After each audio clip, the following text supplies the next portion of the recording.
ماجرای فلسطین همچنان مهمترین و زنده ترین مسئله مشترک امت اسلامی است.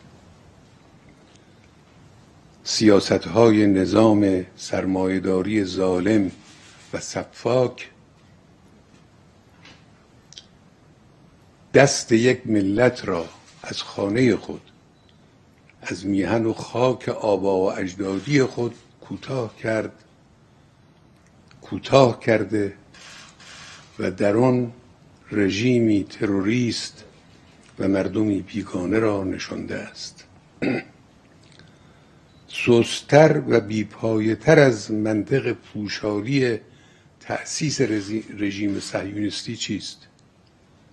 اروپایی‌ها بنابر ادعای خود به یهودیان در سالهای جنگ جهانی دوم ظلم کردند، پس باید با آواره کردن ملتی در غرب آسیا و کشتارهای فجیع در آن کشور انتقام یهودیان را گرفت.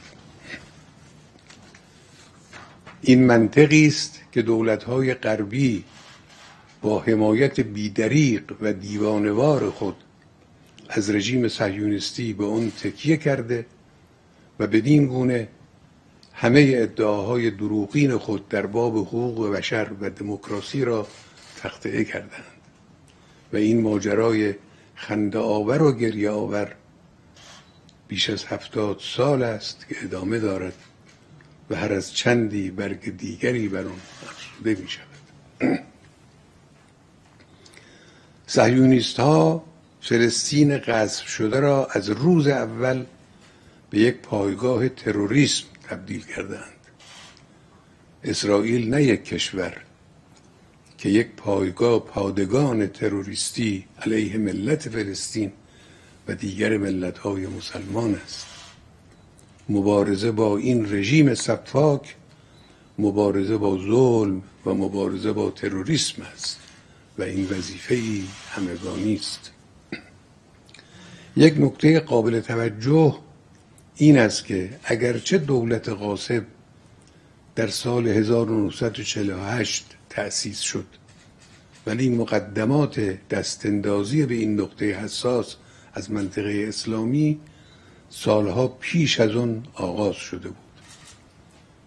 این سالها مقارن است با دخالت فعال غرب در کشورهای اسلامی برای حاکم کردن سکولاریسم و ناسیونالیسم افراطی و کور و به قدرت رساندن دولت‌های مستبد و شیفته یا دست نشانده غرب.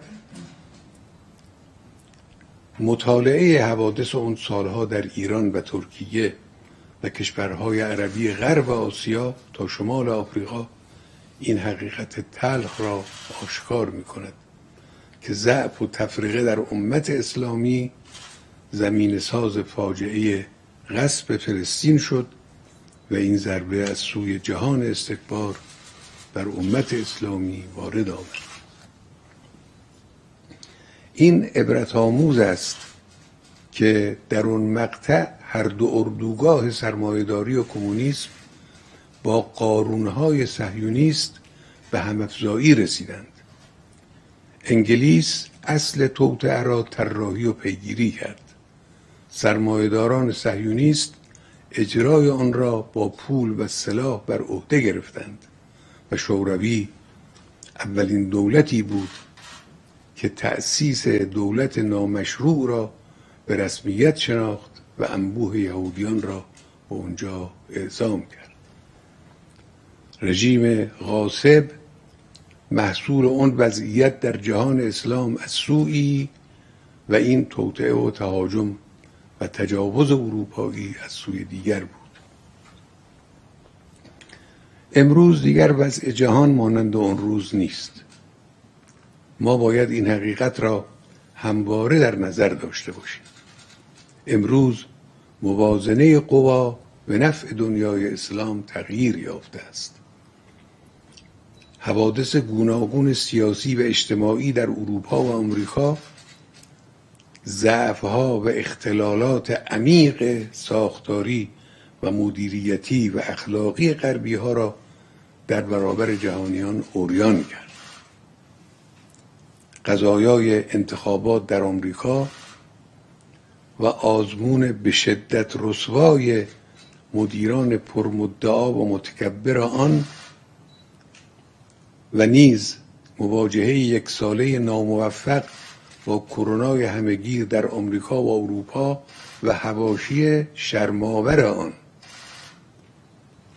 و آشفتگی‌های سیاسی و اجتماعی اخیر در مهمترین کشورهای اروپایی همه نشانه سیل نزولی و افولی اردوگاه غرب است.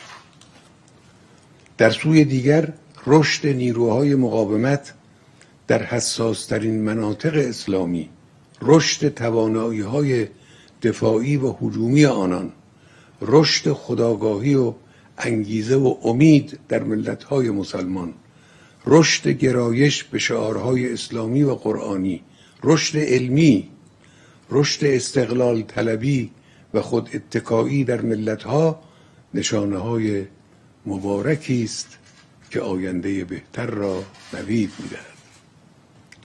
در این آینده مبارک باید همافزایی کشورهای مسلمان یک هدف عمده و اساسی باشد و این چندان دور از دسترس به نظر نمی‌رسد. محور این همافزایی قضیه فلسطین به معنی همه کشور و سرنوشت قدس شریف است. این همان حقیقتی است که دل نورانی امام خمینی عظیم رحمت الله علیه را به اعلام روز جهانی قدس در آخرین جمعه ماه رمضان هدایت کرد. همافزایی مسلمین بر محور قدس شریف کابوس دشمن صهیونیست و حامیان آمریکایی و اروپایی آن است. طرح ناکام معامله قرن و سپس تلاش برای عادی‌سازی روابط چند دولت ضعیف عربی با رژیم غاصب، تلاش‌های مذبوحانه برای فرار از آن کابوس است. من قاطعانه میگویم این تلاش‌ها به جایی نخواهد رسید. حرکت نزولی و رو به زوال رژیم دشمن صهیونیستی آغاز شده و وقفه نخواهد داشت. دو عامل مهم تعیین کننده آینده است. اول و مهمتر تداوم مقاومت در داخل سرزمین‌های فلسطین و تقویت خط جهاد و شهادت و دوم حمایت جهانی دولت‌ها و ملت‌های مسلمان در سراسر جهان از مجاهدان فلسطینی. همه دولتمردان، روشنفکران، عالمان دینی، احزاب و گروه‌ها، جوانان غیور و دیگر قشرها باید جایگاه خود در این حرکت سراسری را بیابیم و نقش ایفا کنیم. این است اون چیزی که کید دشمن را باطل می کند و برای این وعده الهی ام یریدون کیداً فالذین کفروا هم المکیدون مصداقی آخر الزمانی به وجود می آورد. والله غالب علی امره ولکن اکثر الناس لا یعلمون.